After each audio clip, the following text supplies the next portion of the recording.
Welcome sir point. आज मैं आपके लिए मैथ का एक इंपॉर्टेंट टॉपिक लेकर के आया हूं जिसका नाम है एक एक नियम। दैट मीन्स आज हम लोग इस वीडियो में यूनिटरी मेथड सीखने वाले हैं। तो चलिए वीडियो को स्टार्ट करते हैं, एक एक नियम को सही से समझते हैं। जैसे कि मैंने बोर्ड पर 4 सम्स लिख रखा है, इन 4 सम्स को हम लोग 1 बाय 1 करके सॉल्व करते हैं और एक एक नियम के बेसिक कंसेप्ट को समझते हैं। जैसे कि फर्स्ट और सेकेंड सम लगभग एक जैसा है लेकिन थर्ड बिल्कुल ही डिफरेंट है। तो आप वीडियो को अंत तक देखिए ताकि आपका यूनिटरी मेथड दैट मीन्स एक एक नियम का हर एक कंसेप्ट क्लियर हो जाए। जैसे कि फर्स्ट सम है 5 कलमों का मूल्य 22 रुपये 50 पैसे है, तो 4 कलमों का मूल्य निकालें। एक्चुअली एक एक नियम किसे कहते हैं तो हम लोग सबसे पहले इसको समझते हैं। जैसे कि एक वस्तु का मूल्य निकालकर फिर उसमें से अनेक वस्तुओं का मूल्य निकालना सीखना ही एक एक नियम कहलाता है। तो चलिए हम लोग इसको समझते हैं। जैसे कि 5 कलमों का मूल्य यहाँ पर दिया हुआ है 22 रुपये 50 पैसे। तो एक एक नियम का मतलब ही है सबसे पहले हम लोग एक वस्तु यानी कि यहाँ पर एक कलम का मूल्य निकालना सीखते हैं। जैसे कि 5 कलमों का यहाँ पर मैं लिख देता हूँ 5 कलमों का मूल्य 22 रुपये 50 पैसे है। तो एक कलम का मूल्य क्या आएगा तो यहाँ लिख लेंगे एक, और ऐसे का मतलब होता है कि सेम चीज़ें नीचे एक कलम का मूल्य बराबर क्या आएगा 22 रुपये 50 पैसे को हम लोग डिवाइड दे देंगे 5 से। अब डिवाइड दें या आगे भी हम इसको सॉल्व कर सकते हैं। 4 कलम का है तो इसको डिवाइड नहीं दे करके हम डायरेक्ट कर लेते हैं।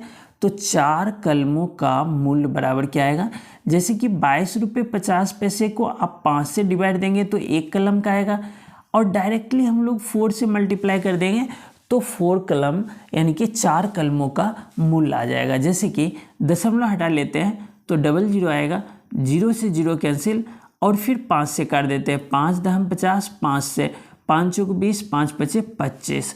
अब देखिए यहाँ पर 45 यहाँ पर 4 है, मल्टीप्लाई कर लेते हैं। 4 पचे 20 हासिल 2, 4 चौक 16 और 2 18।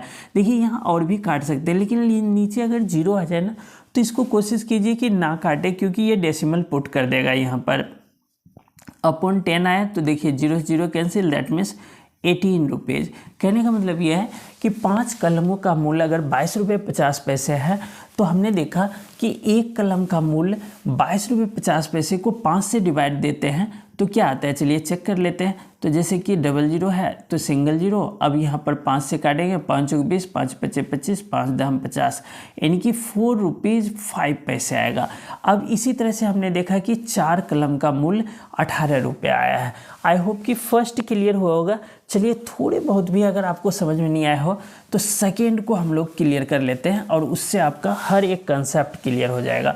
1 दर्जन कॉपियों का मूल्य 42 रुपये है। देखिए यहाँ पर थोड़ा सा डिफरेंट है इससे कि यहाँ पर 5 कलमों का मूल्य था, डायरेक्ट हमने 1 का निकाला और 4 से मल्टीप्लाई किया तो 4 कलम का मूल्य आ गया। यहाँ पर है 1 दर्जन कॉपियों का मूल्य। तो आपको पता है कि 1 दर्जन बराबर होता है 12। कोई भी चीज़ें अगर 1 दर्जन है तो उसकी संख्या कितनी है 12 है। आप लोगों को पता होगा एक को हम लोग एक पल्ला बोलते हैं, एक का पल्ला 2 का होता है जोड़ा, इस तरह से करके 12 का होता है दर्जन और हाफ दर्जन में 6 होता है। इस तरह से आपको पता है।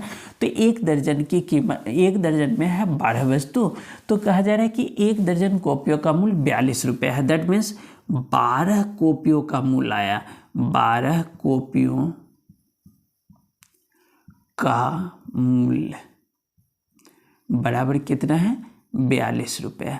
तो एक कॉपी का मूल्य कितना आएगा तो हम लोग क्या करेंगे 42 को 12 से डिवाइड दे देंगे, है ना।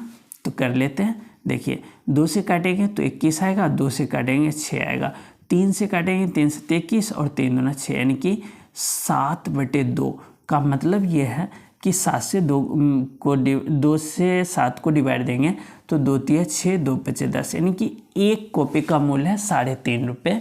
आगे पूछा जा रहा है 5 कॉपियों का मूल्य, तो हम लोग यहाँ लिख लेंगे 5 कॉपियों का मूल्य बराबर क्या आएगा 3 रुपीज़ 50 पैसे को 5 से मल्टीप्लाई कर लेंगे तो 5 0, 5 पचे 25 हासिल 2, 5 तिया 15, 2 17, यानी कि 17 रुपये 50 पैसे 5 कॉपियों का मूल्य आएगा।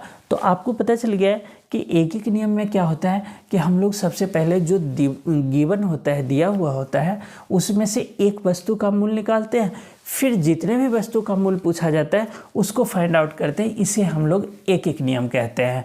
चलिए अब हम लोग थोड़ा सा इससे डिफरेंट है, थर्ड नंबर सम, इसको सॉल्व करते हैं। जैसे कि थर्ड नंबर सम है, 4 आदमी एक काम को 3 दिनों में पूरा करते हैं, तो 6 आदमी उसी काम को कितने दिनों में पूरा करेंगे।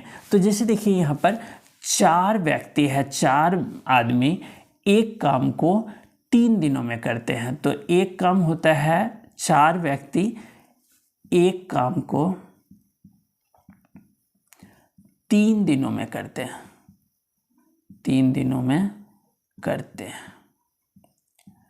आगे है तो हम लोग सबसे पहले एक एक नियम समझ रहे हैं, तो एक व्यक्ति का निकाल लेते हैं कि 4 व्यक्ति एक काम को, 4 आदमी या व्यक्ति जो भी है लिख देते हैं, 4 आदमी एक काम को 3 दिनों में करते हैं। तो एक आदमी इस काम को कितने दिनों में करेंगे, तो देखिए 4 आदमी 3 दिन लगा रहे हैं, तो एक आदमी कितने दिन में करेगा, तो 4 गुने 3 यानी कि 12 दिनों में कर देगा।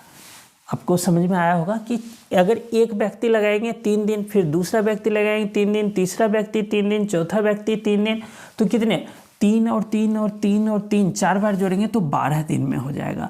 आगे क्वेश्चन है कि 6 आदमी उसी काम को कितने दिन में पूरा करेंगे। तो यहाँ पर एक व्यक्ति 12 दिन में कर रहे हैं, तो 6 व्यक्ति जो है देखिए 12/6 कर देंगे, तो 6 दूना 12। इसमें देखिए यहाँ मल्टीप्लाई नहीं हो करके बल्कि डिवाइड हो रहा है।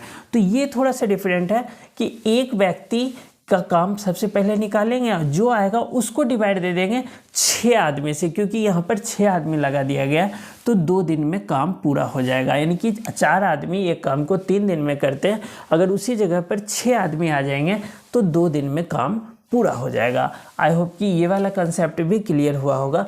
अब फोर्थ नंबर है 18 पुस्तकों का मूल 216 रुपये है, तो ऐसी 32 पुस्तकों का मूल ज्ञात कीजिए। तो 4 नंबर जो सम है आप करके कमेंट कीजिएगा। आई होप कि वीडियो समझ में आएगा। अगर वीडियो समझ में आया होगा तो वीडियो को लाइक और शेयर करना ना भूलें। आप अगर चैनल पर नए विजिट किए तो चैनल को सब्सक्राइब जरूर कर लीजिएगा। आपका बहुत बहुत धन्यवाद।